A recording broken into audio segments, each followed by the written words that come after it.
खाना था जहाँ के नियम कायदे कानून कुछ अलग होते थे।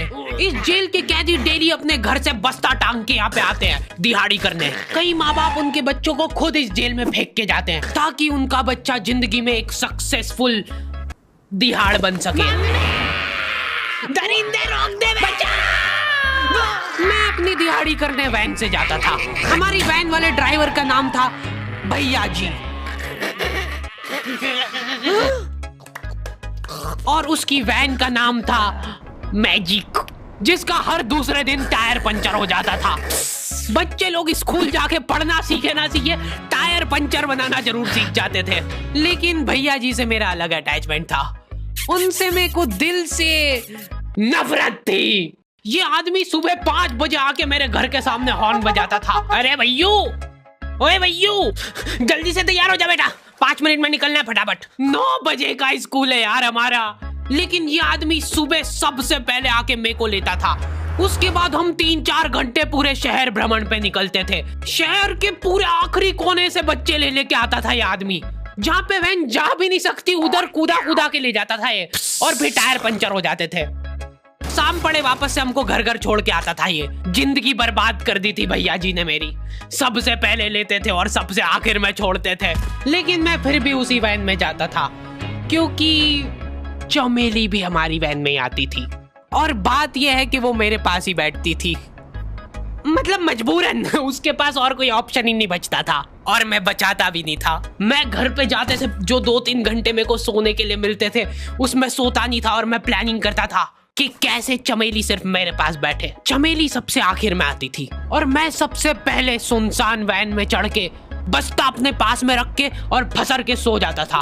बाकी सारे बच्चे अपना बस्ता गोदी में रखते थे क्योंकि तुम्हारे बाप की वैन नहीं है, मतलब मेरे भी नहीं थी। पर मेरे ऊपर भैया जी को तरस आ जाता था कि बेचारा 5 बजे से आया है, तो वो सोने देते थे। अरे कैसे चला रहा है ये गाड़ी? रुक जा, गाड़ी चलाना नहीं आती क्या? देखो, आदमी इतना तभी चिढ़ता है जब उसकी जिंदगी में कोई लड़की ना हो। नहीं है ना? नहीं, मैं समझ सकता हूँ लड़की ना होने का दुख दर्द। मैं भी किसी जमाने में लड़कियों की तलाश में गली मोहल्ले भटकता था। फिर एक दिन मेरे पास से वो निकली। जैसे ही मैंने हैपन खोल के देखा उसकी आईडी मेरे फोन पे चमक रही थी। हैपन ये एक रियल लाइफ डेटिंग ऐप है। यहाँ पे तुमको वो लोग मिलेंगे जो तुम्हारे आस पड़ोस से निकले हो कभी ना कभी। 100 किलोमीटर दूर रहने वाले लोगों से बात करके फायदा ही क्या जब तुम मिल ही ना पाओ। और अगर तुम्हारी घिनौनी शक्ल देख के यहाँ पे तुमसे कोई प्यार मोहब्बत नहीं भी करता है तो तुम फ्रेंडशिप तो कर ही सकते हो फिर भी। So go and check it out happen. Link is in the description. लेकिन मैं सोता नहीं था। मैं आंख बंद करके चमेली के घर का इंतजार करता था। तो क्योंकि चमेली आखिरी में आती थी तो वैन पूरी पैक पुक हो रखी होती थी। बच्चे बाहर उबल रहे होते थे और मैं अपना बस्ता पास में रख के एक्टिंग देखो एक्टिंग। और जैसे ही वो आती थी, हड़बड़ाना नहीं, ऐसे टाइम पे हड़बड़ाते नहीं है कि फटाफट बैग उठाया और आओ इधर बैठो जल्दी। मत करना ये हरकत, भाग जाएगी वो। ठरक नहीं झलकना चाहिए जरा सिक भी, एकदम सटल रखना है। क्या हुआ? और कहीं जगह नहीं है क्या? तेरे मुंह में मूत दूंगा मैं। अच्छा ठीक है, इधर ही बैठ जाओ। देख रहे हो एक्टिंग देखो तुम लौंडे की। ना जाने कौन सी नशीली खट्टी मीठी खुशबू लगा के आती थी चमेली। आज तक उसकी खुशबू है मेरी नाक में। मैं वो खुशबू का पूरा मजा ले ही रहा होता हूँ, इतने में एकदम भभका बास आती है निकाह से। जैसे ही मैं बाहर झांकता हूँ, मरा हुआ कुत्ता पड़ा है वहाँ पे। एक काली कार सूख करके निकली और मेरे बच्चे को मार दिया।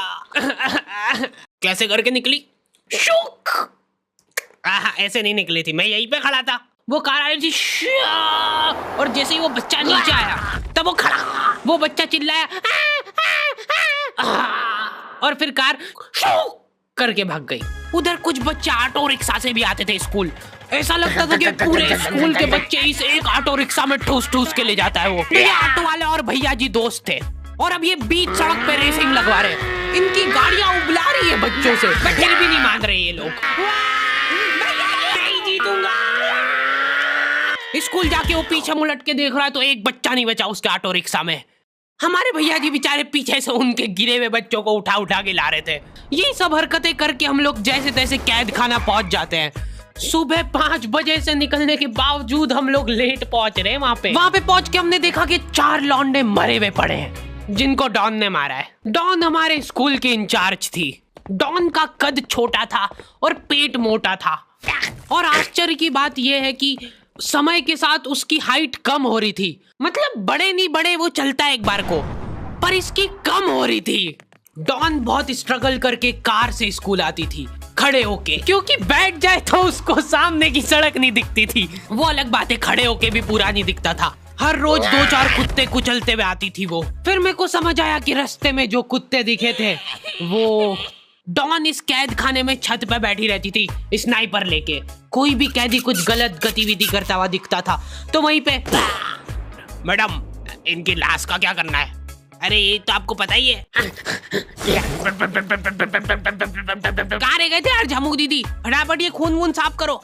झमू दीदी बुलेट से स्कूल आते थे और ये अफवाह फैली हुई थी पूरे स्कूल में कि उनके घर पे मर्सिडीज भी है, लेकिन झमू दीदी हम्बल रहना पसंद करते हैं। ऐसा कहा जाता था कि ये स्कूल ऑन पेपर झमू दीदी के नाम पे ही है, पर वो हम्बल रहने के लिए यहाँ पे झाड़ू पोछा लगाती है। वैसे मैडम इन्होंने करा क्या था? गैर कानूनी पेन फाइट का सट्टा खेलते थे ये लोग क्लास में। उससे मेरे को प्रॉब्लम नहीं है, मेरे को क्यों नहीं? हाँ, हमारी क्लास में पेन फाइट का सट्टा चलता था। हमारे इधर जो लौंडा पेन फाइट में जीतता था, सामने वाले का पेन उसका हो जाता था। कुछ बच्चे अपना सब कुछ दांव पे लगा देते थे और कर्जे में डूब जाते थे। फिर भी वो लोग हार नहीं मानते थे और अपने दोस्त से पेन उधार लेके खेलते थे और वापस हार जाते थे। तो अब क्लास में कुछ बच्चों के पास पोटला भर के पेन पड़ा है और कुछ बच्चों के पास पेन ही नहीं है। पेन इस कैद खाने की करेंसी थी, जिसके पास जितने महंगे पेन वो उतना रईस। यहाँ पे ब्लैक में पेन इधर उधर होते थे। नॉर्मल लोगों के पास होते थे 5 रुपए वाले जीफी जेल, जो कि तुम एक पन्ने पे लिखोगे तो पीछे 10 पन्ने तक छप जाएगा। और उनसे भी गए बीते लोग होते थे जो 3 रुपए वाला यूज एंड थ्रो लेके आते थे और उससे भी उनकी अच्छी राइटिंग आ जाती थी।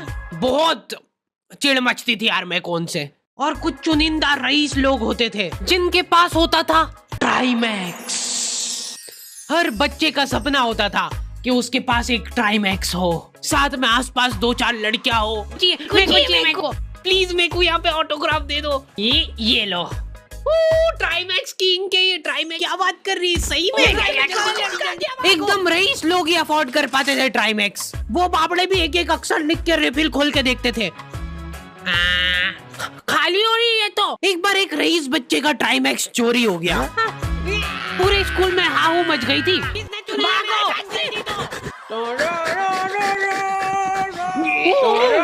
देखो, उस दिन हमको पता चला कि वो आदमी दौड़ भी सकता है।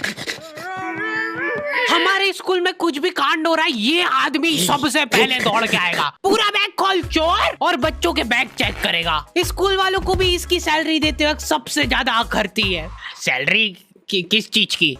इस आदमी की शक्ल देख के ऐसा लगता था कि ये स्पोर्ट्स की आड़ में वैन वालों के साथ मिलके बच्चों की स्मगलिंग करता है। इस महान आदमी का नाम था भूषण। इसने अपनी जांग पे टैटू करा रखा था, भू अलग जांग पे, सड़ अलग जांग पे। सर कल से खो खो खेलने के लिए कितनी बजे आना है? वो तो बैग चेक करा पहले तू। इन्होंने पूरे कैद खाने के कैदियों को लाइन से खड़ा कर दिया है। पेन हमारी क्लास के बच्चे का गुमा है और पूरे स्कूल में ढूंढ रहे हैं लोग। आखिरी में पता चलता है कि वो बच्चा घर पे भूल के आ गया था उसका पेन। सॉरी बेटा, एक फेट में मुंह देगा।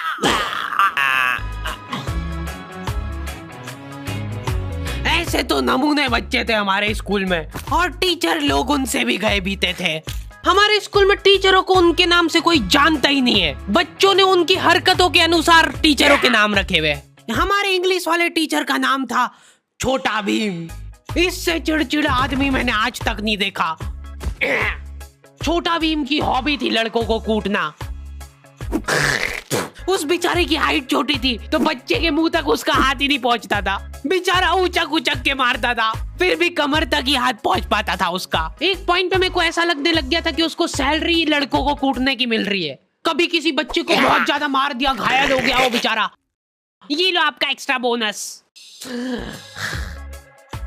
होमवर्क तुम्हारा बाप करेगा क्या? सर मेरे पापा मर गए थे। तू भी मर जा। ये लो। अरे वाह, नहीं चल रही, सांस तो नहीं चल रही है। हाँ कंफर्म मर चुका है ये। ओह ये लो आपका प्रमोशन हो गया है। लड़कियों से उसका अलग अटैचमेंट था। कौन सा परफ्यूम लगा के आई हो? सर थोड़ा दूर रहो। अरे मैं कुछ कर थोड़ी ना। भोली सी सूरत और आंखों में ठरक लेके स्कूल आ जाता था ये daily. So this means that he will jump over it and then he started. ये आदमी इंग्लिश को इंग्लिश में ही ट्रांसलेट करके चल जाता था हमारी नंगी आंखों के सामने। इधर वॉशरूम में मौत का नंगा नाच मचा रखा था लॉन्डो ने। 4 लॉन्डे दिन भर वॉशरूम में जाके खड़े हैं, कुछ भी नहीं कर रहे वो लोग वहां जाके। उनको बस मन की शांति मिलती है वहां जाके। अगले दिन उन चारों ने प्लानिंग करी, कुछ तो प्रोडक्टिव करते यार वहां जाके। अगले दिन वो सब पानी की बोतल लेके गए। अब वो पानी पी पी के हाथों हाथ मूत रहे हैं। और ये टीचर लोगों को प्रॉब्लम क्या है, बच्चे अगर वॉशरूम जा रहे हैं तो एक गया है तो अभी दूसरा नहीं जा सकता है। क्यों? तुम्हारे घर की लेटरिन थोड़ी ना है वो कि एक टाइम पे एक जना यूज कर सकता है। मान लो वो 2 जने अगर वॉशरूम में मिल गए तो वो क्या कर लेंगे ज्यादा से ज्यादा?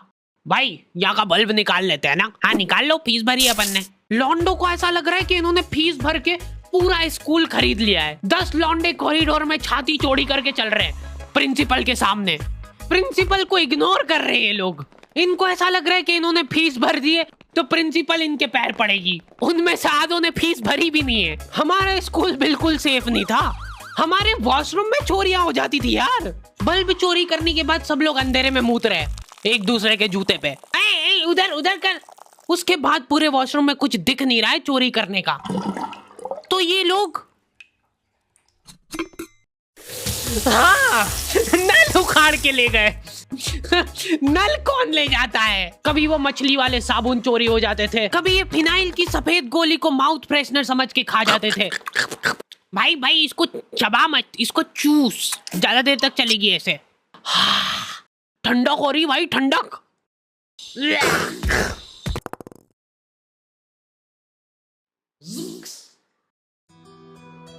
ओके तो दी एंड हो चुका है। होपफुली तुम लोगों को ये वीडियो पसंद आई होगी। अब कोई भी रोएगा नहीं। किधर गया? वो मर चुका है। लो भाई तुमको जो चाहिए था ले आया हूँ मैं। अपने दोस्तों को ब्लैकमेल करो उनकी गंदी फोटोज दिखा के कि उनको ये वीडियो मजबूरन देखना पड़े। बाकी अगर तुमको इसका सेकंड पार्ट चाहिए तो 2.5 लाख लाइक्स कर दो फटाफट। और हैपन चेकआउट करना बिल्कुल मत भूलना, लिंक मैंने डिस्क्रिप्शन में डाल दी है। मिलते हैं नेक्स्ट वीडियो में।